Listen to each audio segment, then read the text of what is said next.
Hello दोस्तों, अस्सलाम वालेकुम, नमस्कार। मैं आपका प्रिंस खान होस्ट और दोस्तों, आज जो मेरे यूट्यूब चैनल पर हैं, एक बहुत महान हस्तियाँ आए हुए हैं जिनका नाम है सुधांशु चतुर्वेदी, जो बीएलएमपी की पार्टी के बहुत बड़े प्रवक्ता हैं।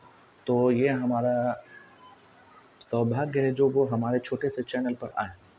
तो दोस्तों, मैं उनसे कुछ सवाल करूँगा, बस यही है, मैं उनसे कुछ जवाब चाहूँगा और मुझे उम्मीद है कि वो हँसते-हँसते, जैसे हमारे आदरणीय पीएम साहब जो हँसते-हँसते पूरे मुल्क में जाके हमारे देश का भंडार कर चुके हैं, तो उसी तरह से ये भी हँसते-हँसते हमारे देश को और हमारे व्यूअर्स को, हमारे सबके जितने भी हैं सब्सक्राइबर को, उनको एन्जॉय करवाएँ।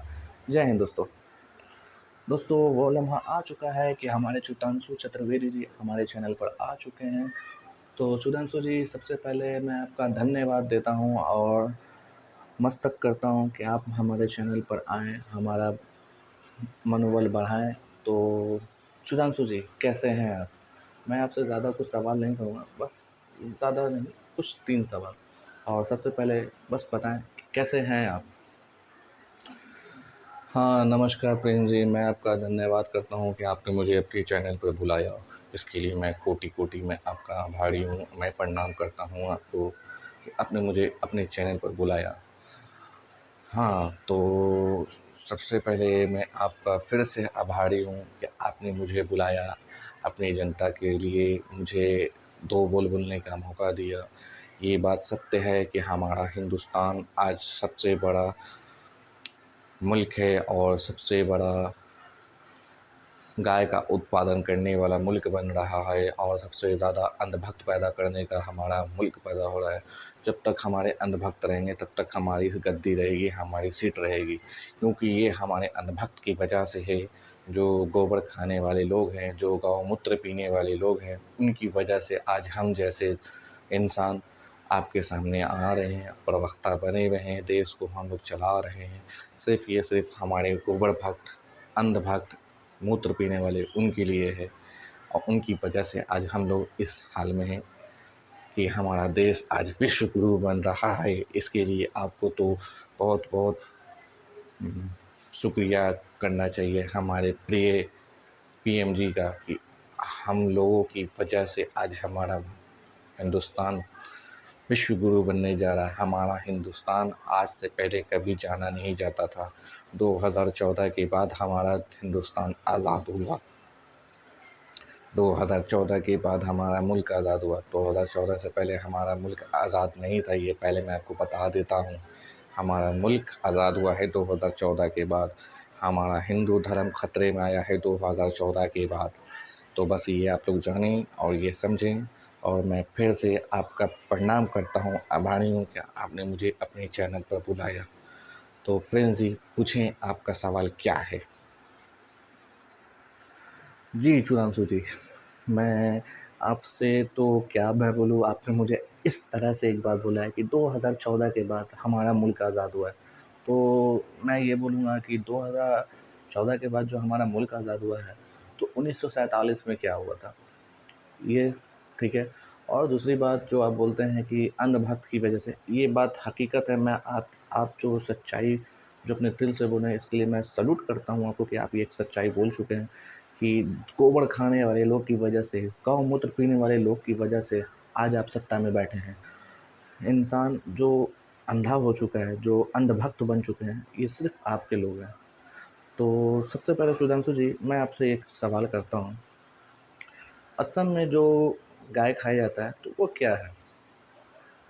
मैं उस पे पूछूँगा। और ये आप लोगों ने अभी जो बंगाल में जो अनुरागुआ है, अनुरागुआ जी हैं, तो उन्होंने, और एक मनोज तिवारी जी हैं, उन्होंने जो मछली का खाया है, वो भी मंगलवार को, तो ये क्या है? इसमें आप थोड़ा-सा हमको 2 सवाल जो मैंने आपसे पूछा, 2 सवाल उसका जवाब देंगे आप? पहला सवाल, मैं असम में जो गौ माता को खाते हैं उसका, और दूसरा ये जो बंगाल में जो चुनाव हुआ है, जो आपने मछली जो खाया है, तो उसका क्या है? ठीक है। तो अभी नागालैंड में भी चुनाव है, तो क्या नागालैंड में भी आप कुकुर खाएंगे? ये मैं आप लोगों से पूछता हूँ, क्या आप इसका जवाब देंगे? ये मैं चुतांशु जी से नहीं पूछ रहा हूँ, ये मैं आप जनता से पूछ रहा हूँ। क्या आप इनसे सवाल करेंगे? खैर चुतांशु जी, आप इसका जवाब मुझे ज़रूर दें। बताएँ कि आखिर क्या है? हमारे देश का मेन मोटिव क्या है? हमारे हिंदुस्तान को चलाने का मेन मोटिव क्या है? तो ये बताएँ। और अंधभक्त कैसे बनाए जाते हैं, ये बताएँ। और आप राजनीति में कैसे हैं, ये बताएँ। चुतांशु जी, प्लीज़ बताएँ हमें।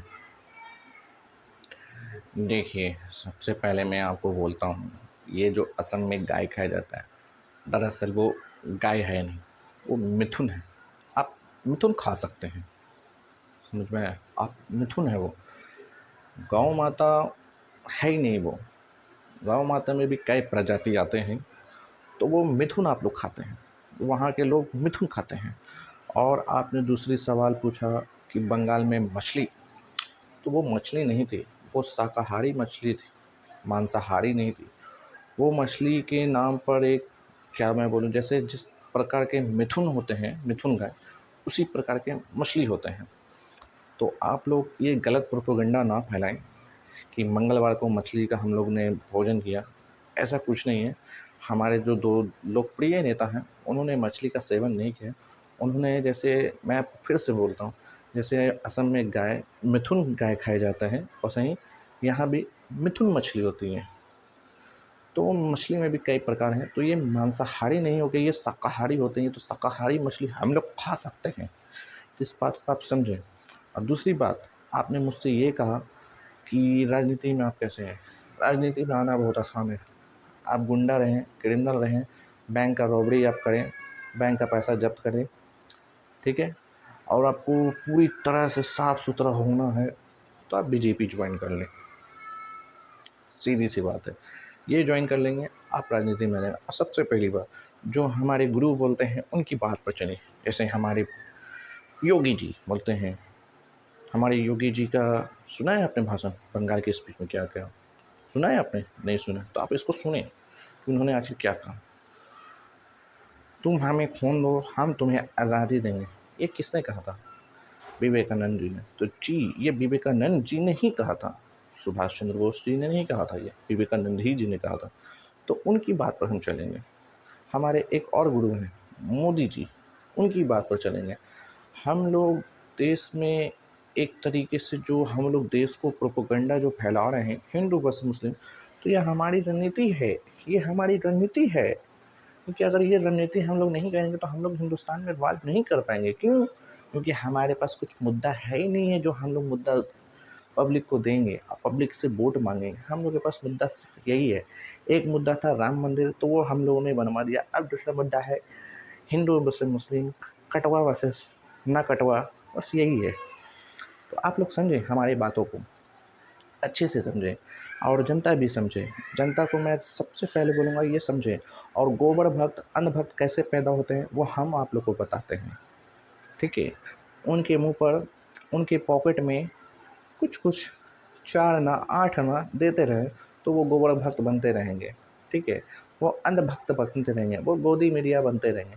तो ये हमारा प्रोपेगेंडा है कि क्योंकि हमारे पास फंड ही इतना है ना, हमारे पास फंड इतना है जिसका कोई हिसाब नहीं है। तो हम लोग पैसा फेंक के अपनी तरफ लोगों को कर लेते हैं, तो ये सबसे बड़ा नीति है। जैसे आप एक मान लीजिए, ये जो चड्ढा चड्डी जोध हैं, वो बहुत लोकप्रिय नेता हैं, लेकिन उन्होंने, देखिए, उन्होंने ईडी के डर से वो सिर्फ हमारी तरफ आ गए। आज उनके उनके ऊपर जो इल्ज़ाम था और है, तो वो क्लियर हो जाएंगे, वो सिर्फ हमारे तरफ आ जाएंगे। दोस्तों, बस मेरा यही है, आप लोग समझें। मैं सुधांशु चतुर्वेदी, मैं सत्य बताता हूँ, मैं सत्य के साथ रहता हूँ, असत्य के साथ कभी नहीं रहता। तो मुझे बहुत अच्छा लगा, मैं प्रिंस जी के चैनल पर आया हूँ, प्रिंस जी के चैनल पर आके मैंने सत्य बोला। तो ये मैं आप लोगों की वजह से मैंने ये सत्य बोला है। दोस्तों, अगर आपको मेरी आवाज़ पसंद आ रही है, मेरी फ्यूचर, मेरा जो भी आपको पसंद आ रहा है, तो प्लीज़ ये प्रिंस जी के चैनल को सब्सक्राइब ज़रूर कर दें, ज़रूर कर दें। क्योंकि ये भी कुछ दिन के बाद गोबर भक्त होने वाले हैं, अंधभक्त होने वाले हैं, गोदी मीडिया होने वाले हैं। तो ये हमारे पक्ष में बहुत जल्द आने वाले हैं। तो प्लीज़ आपसे ये रिक्वेस्ट है कि हमारे प्रिंस जी के चैनल को सब्सक्राइब ज़रूर करें, और लाइक ज़रूर करें, और दबा के सब्सक्राइब करें, और शेयर ज़रूर करें।